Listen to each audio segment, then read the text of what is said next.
बिल्कुल, देखिए अनामिका और प्रगति, मैं अभी वॉर रूम जो रेल मंत्रालय के अंदर बनाया गया है उसके बाहर ही मौजूद हूँ, जहाँ पर तमाम जो अधिकारी हैं, तमाम अलग अलग डिपार्टमेंट के, वो मॉनिटर कर रहे हैं, वो समझने की कोशिश कर रहे हैं कि किस तरह से हादसा हुआ, मैप के जरिए क्या समय हुआ, मतलब वो ब्रीफिंग एक तरह से हुई। उससे पहले जो आधिकारिक बयान आया है, जो रेलवे बोर्ड के अध्यक्ष CEO हैं जय वर्मा सिन्हा, उनकी तरफ से कहा गया है कि मालगाड़ी का जो चालक था उसकी लापरवाही थी, उसने सिग्नल को इग्नोर किया, जिसकी वजह से हादसा हुआ।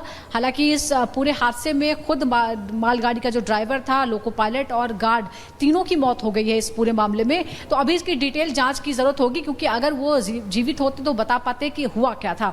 लेकिन यहाँ पर तकनीकी कारण भी ढूंढने की जरूरत होगी, क्योंकि बार बार ये कहा जाता है कि हम ऑटोमेशन पे जा रहे हैं, रेलवे का आधुनिकीकरण हो रहा है और ऐसे डिवाइसेस लगाए जा रहे हैं जिसमें कोलिजन ना हो, एंटी कोलिजन डिवाइस, कवच की लगातार चर्चा होती है। तो क्या वो एक्टिव नहीं थे? क्या फिर भी कुछ ऐसा हुआ जिसकी वजह से पूरी तरह से व्यक्तिगत रूप से चालक ही इस हादसे का जिम्मेदार है? फिलहाल तुषार की रिपोर्ट आपने घटनास्थल से देखी, वहां पर क्या स्थिति है, हमें इंतजार करना होगा जब तक पूरा मलबा हट नहीं जाता है। जो हताहत है उनकी संख्या जो एग्जैक्ट वो नहीं कही जा सकती है, अभी तक ये आंकड़ा 8 तक पहुंचा है हादसा, और इससे बड़ा भी हो सकता है। दुर्घटना में और लोगों की ये जो आंकड़ा है वो बढ़ भी सकता है।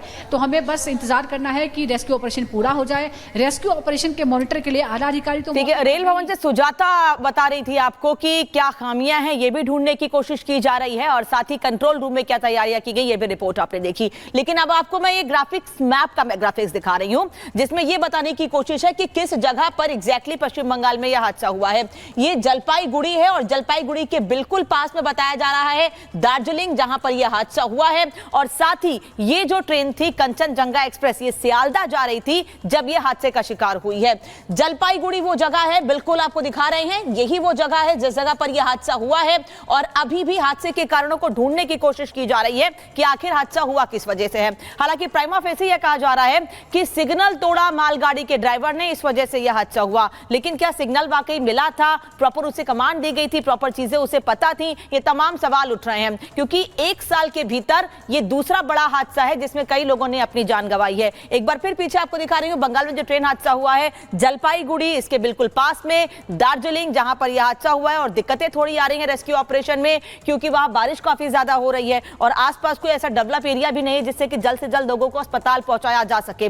तो इसलिए अपने स्तर पर पहले लोगों ने कोशिश की कि अस्पताल घायलों को लेकर जाएं, फिर लोगों को बाहर निकालें, और यहीं पर इसी जगह पर यह हादसा हुआ है जलपाईगुड़ी में, पश्चिम बंगाल में। पश्चिम बंगाल की मुख्यमंत्री भी जानकारी मिल रही है कि इस जगह पर जा रही हैं और लोगों से बातचीत करके वो भी जानकारी हासिल करेंगी। और खुद रेल मंत्री अश्विनी वैष्णव भी घटना।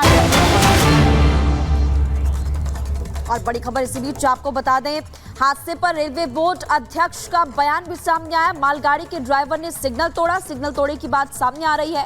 और हादसे पर रेलवे बोर्ड ने साफ तौर पर ये भी आंकड़े रखे थे कि 8 लोगों की मौत हो गई है और कुछ लोग घायल हो गए, जिनका इलाज चल रहा है। कंचनजंगा एक्सप्रेस को पीछे से टक्कर मारी मालगाड़ी ने, मालगाड़ी के दोनों ड्राइवर्स की मौत हो गई है। कंचनजंगा ट्रेन के गार्ड की मौत। कंचनजंगा एक्सप्रेस का एक एक्सीडेंट हुआ है। ये ट्रेन अगरतला से सियालदा के लिए जा रही थी और इसका पीछे से एक्सीडेंट हुआ है, कोलिजन हुआ है एक गुड्स ट्रेन के द्वारा।